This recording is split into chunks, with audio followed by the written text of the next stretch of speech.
सो ध्यान से देखिएगा, बेहद इंपॉर्टेंट क्लास होने वाली है ये, बिकॉज आज ही के सेशन से हम लोग कुछ एक बेसिक थंब रूल भी आपको बताना चाह रहे हैं। So kindly try to understand कि वो किस क्राइटेरिया में हम लोग यूज कर सकते हैं और कहाँ पर वो नहीं कर सकते हैं। ठीक है, so thumb rule in the sense कि आप कोई सी भी till G+1, okay, G+1 to till G+1, G+2 और मैक्स G+3। ठीक है, अगर आपकी कोई बिल्डिंग है वो इन कैटेगरी में आ रही है,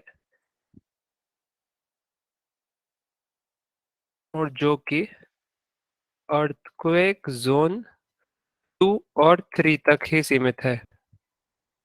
ठीक है, और उसमें भी 3 अपना एक रेयर केस रहेगा, 2 ही हमारा स्पेशल जोन रहेगा जिसमें हम लोग ये यूज कर सकते हैं, 2 और 3। ठीक है, तो जनरली हम लोग इसको यूज कर सकते हैं जोन 2 और 3 के लिए।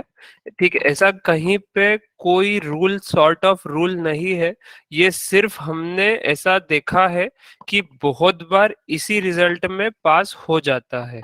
ठीक है, तो इसलिए हमने उसको एक नाम दे दिया कि वो थंब रूल है। ऐसा कहीं पे कोई मेंशन नहीं है, कोई रिकॉर्ड नहीं है, कहीं पे ऐसी कोई चीज नहीं है कि यही होता है, यही सारी चीजें हैं। इसके अलावा भी आप अपने अपने थंब रूल बना सकते हो, आपकी जो मर्जी, आपको आपके एक्सपीरियंस बेसिस पे आपको जो लगता है वो आप क्रिएट कर सकते हो। ठीक है, एज ऑफ नाउ आप थोड़ी सी चीज ध्यान से समझना। तो अभी अगर आपका जो क्लियर स्पान है या फिर सेंटर टू सेंटर जो स्पान है, सेंटर टू सेंटर चाहे वो कॉलम टू कॉलम हो चाहे बीम टू बीम हो, तो वहां पर उस कैटेगरी के लिए डिफाइंड है। मतलब हमने क्या किया है कि अभी अगर आपका कॉलम से कॉलम, मान लीजिए आपका ये फ्लोर प्लान है, यहाँ पर ये बेडरूम है, तो इसमें बेडरूम में इस कॉलम का यहाँ पे कॉलम आएगा, इस कॉलम से लेके यहाँ पे एक कॉलम आएगा, इन दो कॉलम के बीच की अगर जो दूरी है वो आपकी 15 फीट तक है, तो फिर हम वहां पे कॉलम का जो साइज है वो 9 इंच बाय 12 इंच का रख सकते हैं। ठीक है, 9 इंच बाय 12 इंच का, ऐसा जरूरी नहीं। अच्छा, एक और चीज, ऐसा जरूरी नहीं है कि हम यही रखना पड़ेगा, हो सकता है हम वहीं पर हमको जो नीड है वो 9 इंच बाय 16 इंच की हो जाए, पर वो हमको डिपेंड करेगा कि कहाँ पर हम लोग कर रहे हैं, क्या क्राइटेरिया है, क्या डेड लोड है, क्या लाइव लोड है। ठीक है, तो उस तरीके से वो आपका रहता है। बाकी एक बेसिक, एकदम बेसिक, अगर कुछ भी नहीं समझ में आ रहा है कि अपने को वैल्यू काय में डालना है स्टैड के अंदर, तो पहला अपन कॉलम का जो साइज है वो ये रख देंगे।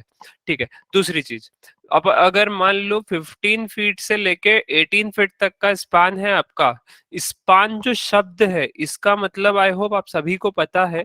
स्पान मतलब जो हमारा डिस्टेंस हो गया बेसिकली दो जो भी हमारे कंपोनेंट है उसके बीच में, चाहे वो कॉलम टू कॉलम है, हमारा कॉलम का स्पान हो गया, बीम का स्पान हम बोल देते हैं, स्लैब का स्पान बोल देते हैं। तो उन सभी का स्पैन का मतलब आप सिर्फ डिस्टेंस से समझ सकते हो। ठीक है, तो देखिए अभी ध्यान से समझना कि मैंने जैसे आपको बताया कि अगर हमारा स्पान जो है, मतलब यहाँ पर जो डिस्टेंस है हमारा, एक मैंने यहाँ पर मान लो एक कॉलम प्लेस करा और एक कॉलम मैंने यहाँ पर प्लेस करा, अगर इन दो कॉलम के बीच की मेरी दूरी 15 फीट तक है, तो वो साइज हमने एक प्रिलिमिनरी दे दिया कि 9 इंच बाय 12 इंच का। 15 फीट से 17 फीट 18 फीट के आसपास तक चले गया, तो हमने उसको दे दिया 9 इंच बाय 18 इंच का। 18 फीट से 20 फीट तक अगर चले गया तो वो हो गया हमारा करीब करीब 9 बाय 18 इंच का। 9 inch by 18 inch, 9 inch by 12 inch, 16 inch और 18 इंच। 12 इंच हम 15 फीट तक, 16 इंच हम 15 से 18 फीट तक, 18 इंच हम 18 से 21 फीट तक। ठीक है, जो भी अर्थक्वेक जोन वाले एरिया है वहां पर ये अप्लाई नहीं होगा। ठीक है, आई रिपीट कि जहां पर भी आपका जोन 4 है, जोन 5 है, वहां पर हम इसको गलती से भी यूज नहीं करेंगे। ठीक है, वहां पर हम हमारा जो डिजाइन है वो वैसे ही हम फॉलो करेंगे। ठीक है, पहली चीज। दूसरी चीज, अभी यहाँ पर अगर ऐसा कोई क्राइटेरिया है जहाँ पर ब्रिक का जो साइज है, मैंने आपको बताया था कि बहुत बार जो है वो डिपेंड करता है हमारा कि ब्रिक का जो साइज है वो कितने का अवेलेबल है। ठीक है, तो अगर आपके वहां जो ब्रिक का साइज अवेलेबल है वो 8 इंच का है, तो ये जो आपका वो लगभग हमने कर दिया उसको 8 इंच का। आपके वहां ब्रिक का जो साइज है वो 10 इंच का अवेलेबल है, तो हमने उसको कर दिया 10 इंच का। तीन केस अपन ने कर दिए ब्रिक के साइज के ऊपर, 9 इंच, 8 इंच और 10 इंच जो भी है अपना। ठीक है। आई होप कि इसके आसपास ही आप सभी के वहाँ रहता है। हाँ, एक आध साइट पे हमने देखा था कि वहाँ पे 8.5 इंच की ब्रिक अवेलेबल थी। अब क्या ही करें हम वहाँ पे। तो पूरी डिजाइन रिवाइज करवा के हमको 8.5 इंच के हिसाब से उसको करवाना पड़ा। मतलब एज पर साइट की कंडीशन आपको बहुत बार आपकी जो चीजें रहती है वो कुछ ना कुछ अपग्रेड करना पड़ जाती है। बहुत बार ऑन साइट चैलेंजेस जिसको हम बोल सकते हैं, या ऑन साइट हमको इश्यूज जो है कहीं ना कहीं कुछ ना कुछ तो मिल ही जाते हैं, तो वो हमको फेस करना पड़ते हैं। ब्रिक का साइज अब 8.5 इंच का ऐसा भी था वहां पे, तो कुछ कर ही नहीं सकते थे, वो करना ही पड़ा क्योंकि साइज ही नहीं है। ठीक है। अच्छा, ये जो सारे हैं ये सभी एक ब्रिक के साइज के हिसाब से अवेलेबल अवेलेबल के हिसाब से बता दिया मैंने। ठीक है। चलो, ये तो हो गया आपका पहला केस। ये आपका बीम के लिए भी हो गया और कॉलम के लिए भी हो गया।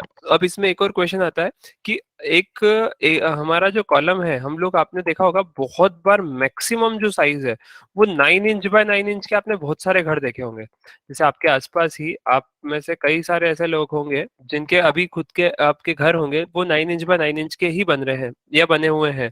ठीक है। तो आप आसपास देखोगे और उसका मेजरमेंट करोगे तो 8 इंच बाय 8 इंच या 9 इंच बाय 9 इंच या 10 इंच बाय 10 इंच इस टाइप से कॉलम भी आपको मिलते हैं, और वो मैंने यहाँ पे जिक्र करा ही नहीं है। ठीक है। अगर मैंने यहाँ पर आपको सिर्फ मिनिमम लिख दिया 9 इंच बाय 12 इंच का। तो अब कुछ ऐसे भी केसेस रहते हैं जहां पर हमारा जो स्पान है वो बहुत कम रहता है और लोड भी हमारा बहुत कम रहता है।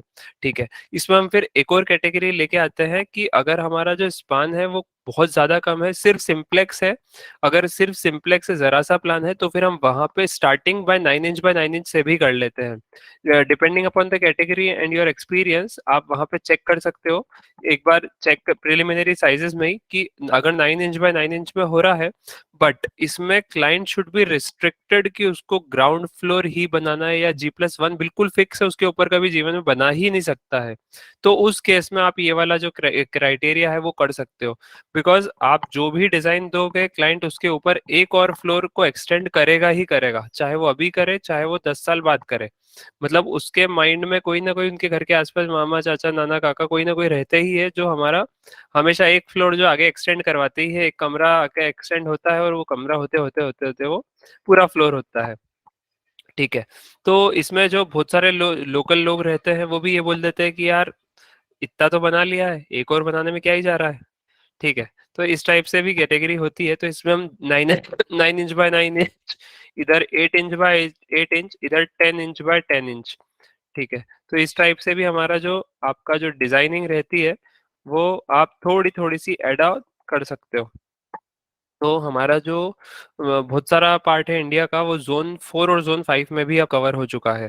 ठीक है। अगर हमारा 16 का अपन अपग्रेडेड मैप देखें तो हमारे पास अर्थक्वेक का जो जोन मैप है 1893 के अंदर हमको अर्थक्वेक का जोन का मैप दिया हुआ है 2 3 4 5 चारों कैटेगरी के लिए। तो आप देखोगे कि बहुत सारा जो पार्ट है इंडिया का वो 4 और 5 के अंदर आ चुका है।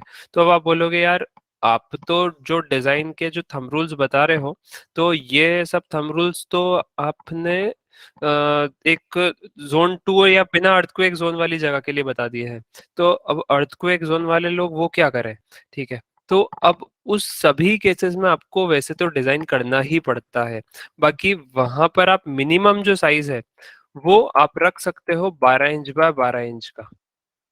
ये तो हमारा क्लॉज में दिया हुआ है, कोड में ही दिया हुआ है। इसको ये थंब रूल तो नहीं है, ये तो हमारा डायरेक्ट रूल बोल सकते हो आप इसको।